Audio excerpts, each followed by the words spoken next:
Welcome to the Performance Enhancing Podcast. It's like steroids for your brain. A podcast for people that want the best info, but just don't have the time. Get your podcast fix with the Cliff Notes versions of your favorite podcasts. No fluff, just the actionable golden nuggets. Having this much knowledge at your fingertips should be downright illegal. So get ready for another dose of Performance Enhancing Podcast with Satori Prime. Here's your host, Ilan Ferdman. Hello again, everyone. Ilan Ferdman here with another installment of Performance Enhancing Podcast. This, by the way, my friends, is part 2 of the Chad Juros interview I've done. So if you haven't had a chance yet to listen to part 1, part 2 might be a little bit out of context. So head back one episode and grab part 1 where Chad shares his story. In this part 2, Chad is going to complete the end of his story and then also start telling us what kind of business he's built around this, how he's marketed it, etc. So make sure you listen to part 1 before you listen to this.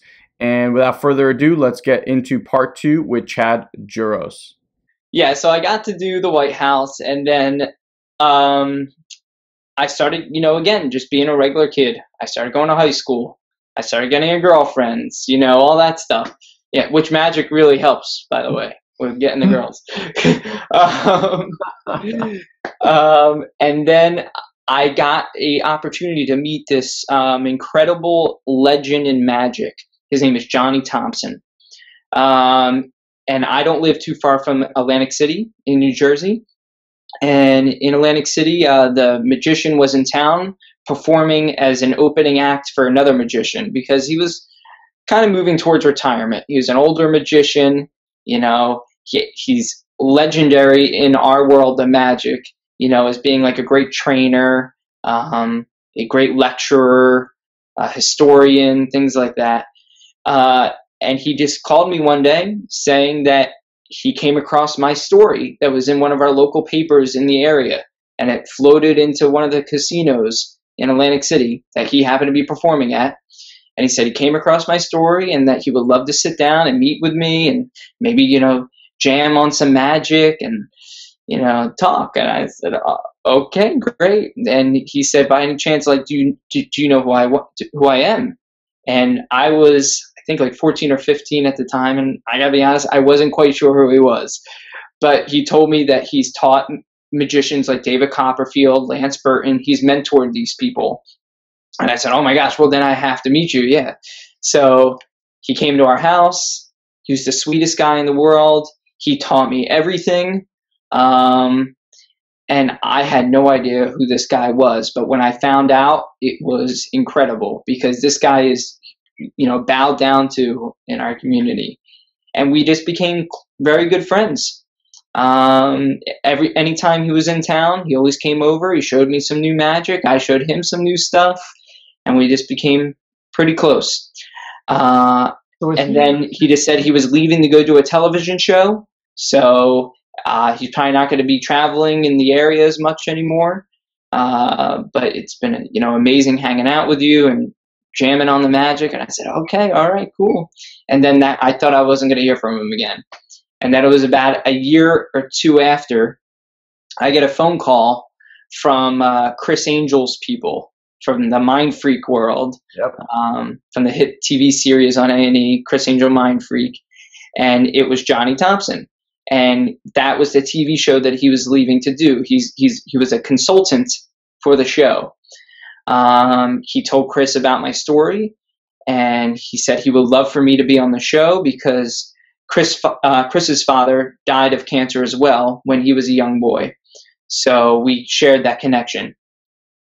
So Chris wanted to bring my story onto the show and to kind of get away from all the craziness and chaotic, insane stunts that he always does on the show and do something inspirational. So I've gotten calls from executive producers on TV shows like the Ellen DeGeneres show and, Regis and Kelly and all these shows. Jay Leno, but then nothing ever goes through. I got 17 calls from Ellen DeGeneres saying that it was happening. I was on, but then that never happens. So I got this call about Chris Angel, and I was like, oh, great, this will be incredible. But no, I didn't think it was ever going to happen. But it actually happened. So I got to go to New York. We filmed the first part of the episode. And then it was the part where I was supposed to meet Chris for the first time. But we've kind of met before. That's kind of like the hidden secret of reality TV right there. I hate to upset the fan, but you got to be a good actor. So I was supposed to meet Chris for the first time, and then he made one of my dreams come true, where he brought me out to Las Vegas, and I got to perform for a sold-out crowd at the Monte Carlo Hotel and Resort. It was over 1,200 people. My name was up on the marquee on the Vegas Strip. So it's unbelievable. And the episode was great. The episode's actually titled Chad's Story. So if you ever watch the second season of Criss Angel Mindfreak, it's titled Chad's Story. I think it's like episode 35 or 36 or something like that. And then that episode opened up so many doors. I can't even tell you. It was great to be on the show. Chris and his family treated me like gold. One day we get an email from the Prime Minister of Aruba. Actually, he was going to be the future Prime Minister of Aruba. He was running for Prime Minister, but everybody loved him, so it was kind of like a shoo-in that he was going to be the future Prime Minister of Aruba. Said he couldn't sleep one night. He turned on the television, and there was my face on Criss Angel. He Googled my name, found my website, called me, and he asked me to come and perform for all the underprivileged families and children of the island.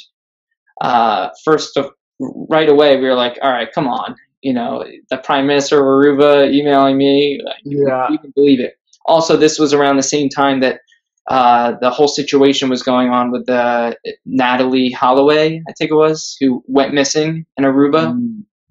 It was around that same time, so my mom was like freaking out because I was only 17. She's like, I'm not sending you to Aruba to do that. But we did some research and we found out it was legit. He really was, who he said he was, this big politician in Aruba, or Congress guy. I don't know what you would call it, but yeah, future Prime Minister. And it was incredible. My mom and we got to go to Aruba. This was in 2007, I think it was. We got to go to Aruba, and I went to a bunch of local churches and just, very scary places in Aruba to perform for these underprivileged families. And what was really scary was that these natives of Aruba aren't familiar with magicians like we are in the States. They think it's real. And the fact that I was only 17 and I was making stuff disappear and doing this magic, it scared them out of their minds. They didn't know if they should clap or run for their lives. Wow. There were women grabbing their children and running out of the room. There were a few times that we had to stop the show and just pack up our stuff and leave. And you just saw our escorts who were taking us around saying, just get your stuff and leave, because it was getting scary. So it was an amazing experience for a 17-year-old to see that. But that was a great trip, incredible. And then we were like, okay, well, that's probably never going to happen again. That was unbelievable, And then next thing you know, 2 years later, he gives me a call. Now he's the Prime Minister of Aruba. They're doing this conference in Aruba for the first time. It was called the Happy Community Conference. And he wanted me to come and be a speaker for the conference, talk about my story, how to focus on the positive, of course, mix my magic in with the story to entertain the crowd as well. But it was, just me, a magician, surrounded by brain surgeons, amazing authors, all these incredible people. And then it was just like little old me, a magician. But I got to go to Aruba again. I got to perform for all these amazing people, standing ovations. It was unbelievable. And yeah, just things are good. So that was that experience. And that was all because of the marketing of television and people. Yeah, I know, we're all into this marketing stuff. And It's amazing how, from one newspaper, because that's what it was. It was my story got in a newspaper in Atlantic City, which reached this amazing magician who I wasn't quite sure of at the time. And then I found out his, status and how incredible he is. A couple years later, brings me onto a TV show, which reaches the Prime Minister. It's incredible how it's all linked. Yeah. It goes even back to, you at 3. And I know, you're right. It's magic. Like it goes back to the first time me seeing my dad do a magic trick. Yeah, it's amazing. So I want to ask you something, like, aside from the magic, because you just said something, the Prime Minister invited you to share with people how you're able to stay happy and positive. Yeah. Not even happy. Let's just say positive, right? Yeah. So you've experienced hardships that I think by what most people would say it pretty intense. How did you and your family, like, what is something that you guys set to yourself? What is some sort of mindset or belief state or something that you guys had that allowed you to stay so focused on being positive and so sure that everything was going to work out? Because I know for some people, like, we work with some entrepreneurs, and if their blog that they just created, like a blog post, gets deleted, they're like, my life is over, and they want to throw their computer against the wall. And I'm like, relax, like, tomorrow's a new day. It's just so you've obviously experienced things that were incredible. Like, what was it that had you have that ability to keep going? Well, I think you kind of mentioned it earlier. It's, having the parents teach you, that you can't focus on the what ifs or stuff. Like, my mom always says that to me. There is no what if, what if this, what if that? It's what's happening. So I just had to find the good in whatever I had and just forget about everything else. And that's how I live my life. I mean, I don't stress the small stuff. And I try to teach anyone who I meet, whether it's a friend or girlfriend, whatever it is, my audience members, when I go and do a show, you can't let that stuff bother you. You just have to move on. And I mean, I even have some side effects, from me being sick. Like, I actually now recently got, like, psoriasis. I'm a young guy, but I have psoriasis, and my mom's all worried and upset. But I'm like, Mom, it is what it is. She goes, oh, but what if you won't be able to do your magic again because, like, some, like, arthritis, can grow from the psoriasis. And I'm like, you just can't think like that. And she goes, you're just so much more relaxed than I am, which I can understand why my mom's so worried. She's always scared that there's going to be a relapse or something else is going to come out of this, a secondary cancer. But you can't think like that. So I do what I love, and I'm surrounded by the people that I love, and that's it. I mean, you can't focus on any of the bad. I go to my doctor's appointments, I take the medicines that I need to take, and I do what I need to do. But I focus on what I love. And that was the other part too I wanted to mention a little bit earlier. There was a time where I didn't think I was going to even make it to college.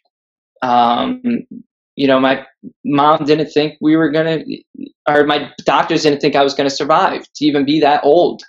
And then I reached a point where it was time for college. My sister is straight A student, top of her class, 4.0. She focused on her studies while I was, really sick. She passed her CPA the first time around. She's a genius. And I was the entertainer of the family. She was the brains. But I wasn't like that. I loved doing my magic. And that was it. Like you said, you don't want that desk job. You don't want to do, there was a point where I was like, can I really be a magician, or do I really have to go find a real job? And my mom works in our local school district. She was like, well, why don't you be a teacher? You're great with the kids. And yeah, I love, hanging with the kids and teaching them new things, but I don't want to be a teacher. I can't think of myself going to school every day and being a teacher. That's not how I see myself. I see bigger things. Yeah. And I started doing substituting for a while because I thought I was kind of going down that track. And I just, said, I got to figure something out. So I went to I went to college. My college is called Stockton College. It's located in southern New Jersey, the Richard Stockton College in New Jersey. And for a while, I was undeclared. I didn't know what major I wanted. All I know is I wanted to be a magician. Can I major in magic? Is that possible? And you could probably teach it to an entire university. Yeah, but there's a school in Texas. I heard of a guy. He graduated with a degree in street magic. And actually at Stockton, I found out that after I graduated, there was a way that I could have built my own major if I really wanted to. Mm-hmm. Where you basically grab all the classes that they have available at your college, and that would make sense to the curriculum for what you want. I didn't do that, though. I first started off being a performing arts major because I love performing. And I loved all the acting classes and the improv classes and the stage movements, and the lighting and the whole of how a stage works. But then when it came to like costume design and all that stuff, it really wasn't for me. So I switched my major to graphic design, because I also made my own business cards. I designed my own website. I like video editing. So I changed my degree to visual arts, and I got a degree in graphic design. And I still use it all the time. It's I said, if I leave Stockton, I at least get to leave with a tool, something that I can really do, because a lot of people leave college and they have like a degree in psychology or communications, but what are you going to do with that? You're probably going to end up doing something completely different. And I just really my sister really wanted to make sure I just got a degree in something. She always watched my back and talked to my advisors and making sure that I just got a degree. And then we'll see what happens after college. So I graduated in 2011, and I, again, was at this place where I was like, all right, now what am I going to do in my life? I made it this far, I graduated, but now what? So then I started going down the path of maybe being a teacher, maybe being an art teacher. My mom was like, whatever you do, you have to get the benefits. It's all that, because with my health path, you need benefits. Teachers have great benefits. And I'm like, I know, but I don't want to be a teacher. You try to make your mom happy, it's difficult. So I did the substitute thing. You don't know if you're going to get a phone call at 6:30 in the morning to go in. I hated that. Yeah. And I don't hate anything. I hate the word hate, but it just annoyed me that I didn't know if I was going to wake up at 6:30 the next morning and go to a school or not. So then I came up with the idea to create this new company. I've been the Magica Chad Juros for since I was a little kid. That was like my company. But I had to think bigger. If I wanted to do this as a career, I couldn't just be a solo type of performer. So I started thinking about this idea that, hey, I meet all these incredible entertainers every time I travel and perform. I would love to kind of just, offer these entertainers to the world. So I started Captivate Entertainment. And well, it's Captivate Entertainment Marketing, or we could call it Captivate 'em. That's our website, captivateem.com. And it basically is it's a fully functioning, entertainment company where we offer magicians, motivational speakers, mentalists, hypnotists, comedians, jugglers, DJs. There's even like a traveling game show. If you need a photo booth, whatever it is, we can find it for you. So as of this year, we started that company, and I'm very excited about it, and things are really working out well, so far, and I hope it just keeps growing and getting better and better. Chad, if your stories showed me anything, it's that at every stage of your life, Yeah. wherever you've been, the right person, the right event, the right thing has always shown up. Yep. Always. Now, I want to let other listeners know that, like, that happens in all of our lives. But for most people, we don't have an eye to see it. Yeah. So, like, when certain things happen, we just go like, oh, it's coincidence, or, oh, whatever. But, like, the You fact got to that you're... treat, and I've been telling my mom this for a long time, because my mom, when I was younger and I wasn't driving yet, she drove me to all my shows. All my clients became so used to my mom being with Chad everywhere we went. Even when I still have repeat customers to this day, I do libraries that I've been doing for like 10 years. They're like, "Oh, is your mom here?" I'm like, "No, it's me now. No mom." And that's what happened. Like, my mom kind of threw herself into my business as well to keep her mind focused off of all the craziness that was going on. She took my dad's dying wish and she wanted to make it a reality of me becoming this magician. So she became my manager. And what mom, gets you the White House? That's incredible. I had buddies, I had buddies in the business who were magicians who were like, how can we get your mom to manage us? But it would never happen because my mom is most passionate about her son. So, and yeah, I mean, it really is, and this was where I was getting at. Sorry, I got off track a little bit. My mom sometimes is always like, all right, well, I got to wake up early in the morning to go be at school, so make your show quick. And I'm like, no, Mom, every show I put 110% in, because you never know who's going to be at that birthday party or who's going to be at that local function, whether it's the worst show in the world. You never know who's going to be there. Yeah. And that's how I feel certain things have approached me, and I've gotten these incredible things out of just because I put my heart and soul into every performance, no matter what it is. I always make the best of it. I find the positive in the situation. And yeah, I mean, the only other thing I want to add to what you're saying is that there's something about passion, right? Like, people are passionate about a lot of things, like eating healthy or working out or whatever. Yeah. And it can only get people so far.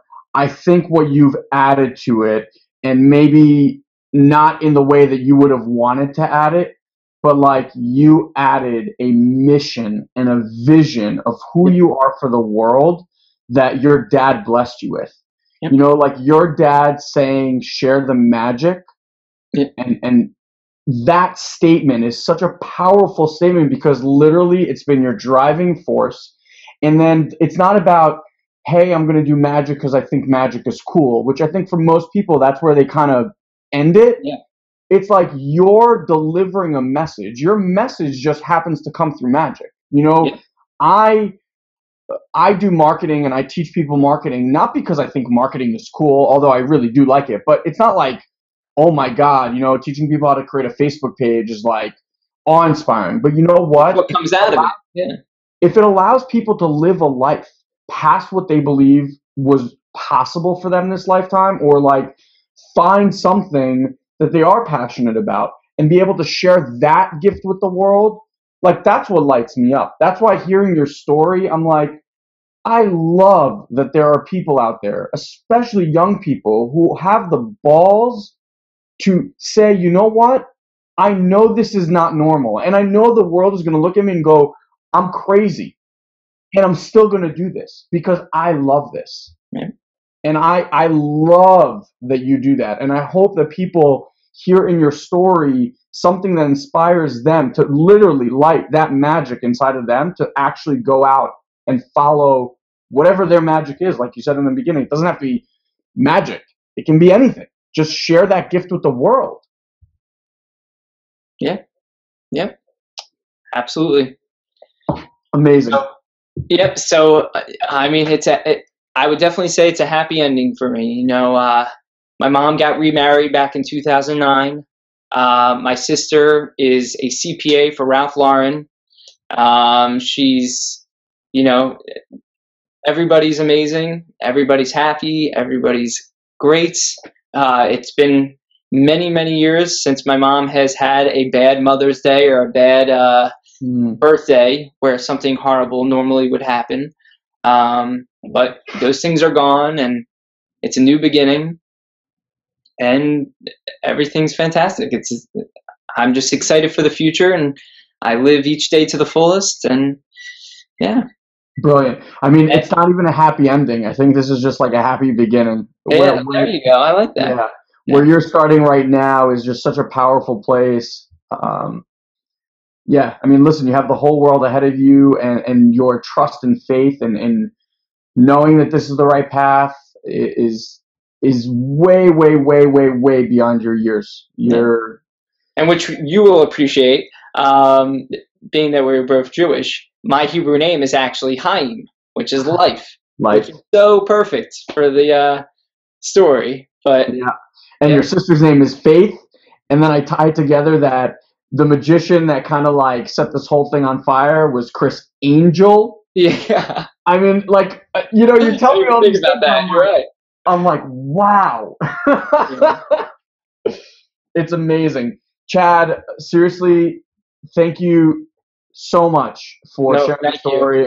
And when you shared it with me the first time, one of the things I want you guys all to, aside from what he said, I want you to get how he said it, because I actually acknowledged you on the phone when we first spoke about how most people that share, and I was a life coach, so like most people that share these kind of stories with me, there's so much emotional victim and martyrdom and all that stuff inside of it. The way that you've been able to take everything that's come at you, give it that positive spin, and then still pursue things that you love and make the people around you the best versions of themselves. I mean, that's a gift that anyone could learn from you. And I think if there's anyone out there struggling or whatever it is that you went through, you know, if Chad can make it through all the stuff that he went through, I would venture to say that most of us can get through all the menial stuff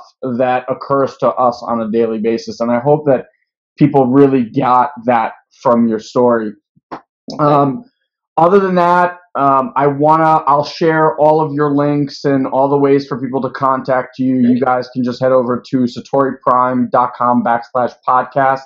I'll put all the resources and all the ways to get a hold of Chad. So whether you're holding a live event and you want a motivational speaker /act, I think there'd be no one better, or you just want to connect with Chad and be inspired, we'll have all that access to you.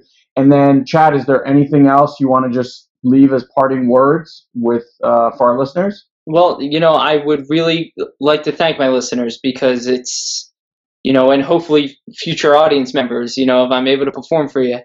But I would just like to thank you guys, because it's because of you guys that I'm able to make my father's dying wish my living wish. You know, this is what I live for. You know, I spread my magic, and that's what it's all about. So hopefully you can find magic in your life as I did mine, and I wish you the best. Chad, I got to tell you, as a father, my kids are very, very young, but if my kids grew up to be like you, I would be extremely, extremely proud. Well, thank you very, very much. Yeah, he's definitely with a huge smile on his face, you know, wherever he might be. So again, Chad, thank you so much for sharing the beautiful story with us. Thank you for sharing the magic with us and everyone in the world. And I cannot wait to see where your life takes you. I'm just glad to be a part of the journey. Oh, well, thank you. Thank you. All right, buddy. Have an amazing, amazing day, everyone. And I'll see you on the next Performance Enhancing Podcast. Bye, everyone. Yep, see you later. Thank you for joining us on this week's Performance Enhancing Podcast. We've taken this pep talk and created a custom action guide so you know exactly what action steps to take now to grow your business. Just head over to satoriprime.com/podcast and download it for free. Also, please leave a comment and rate this podcast on iTunes. It'll help us get the word out.